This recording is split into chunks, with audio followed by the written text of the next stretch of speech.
Home prices have been on the rise across the U.S., while mortgage rates are low by historical standards, though they've recently been heading upwards. Is now a good time to buy a home? Here to talk about that is real estate expert and author Ilyce Glink. Ilyce, thanks for being here. Nice to be here. So, given factors like affordability and home prices and mortgage rates, is now a good time to buy a home? I think it's one of the best times to buy a house, and I've been saying that every year since the Great Recession happened about 7 years ago. But this combination of incredibly low mortgage interest rates, and yes, I know they've popped up a little, they're still low. They really are. And so that combined with the fact that home prices are still down as much as a third to even 50% in some communities together make a really good time to buy. Okay, so that's kind of the big picture, those factors. On an individual basis, though, when someone assesses for themselves personally, am I ready to buy? You said one of the most important questions to ask is where you see yourself in 5 years, in 7 years. Why is that so important? When I talk about 5 to 7 years, in my world, that's about the size of a cycle in your lifetime, right?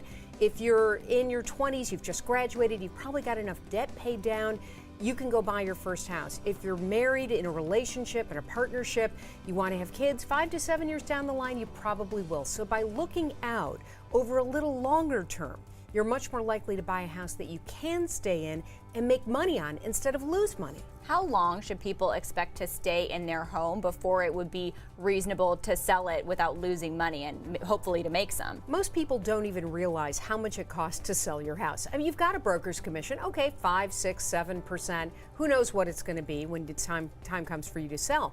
But then there are the transfer fees. There are taxes that you have to pay. There's other associated costs of moving. And hello, you've got to hire the pickup truck to come and get all your stuff. So the total cost of sale could be as much as 10%.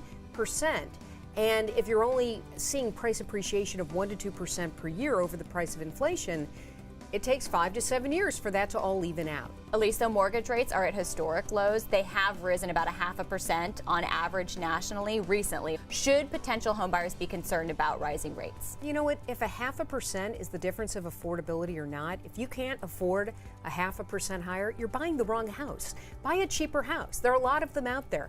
There's nowhere that it says that your very first house should be the one your parents are selling. Right?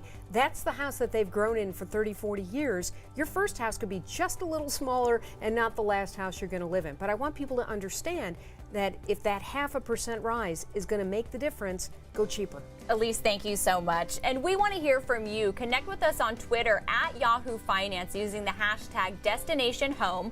And for Yahoo Finance, I'm Lauren Lister.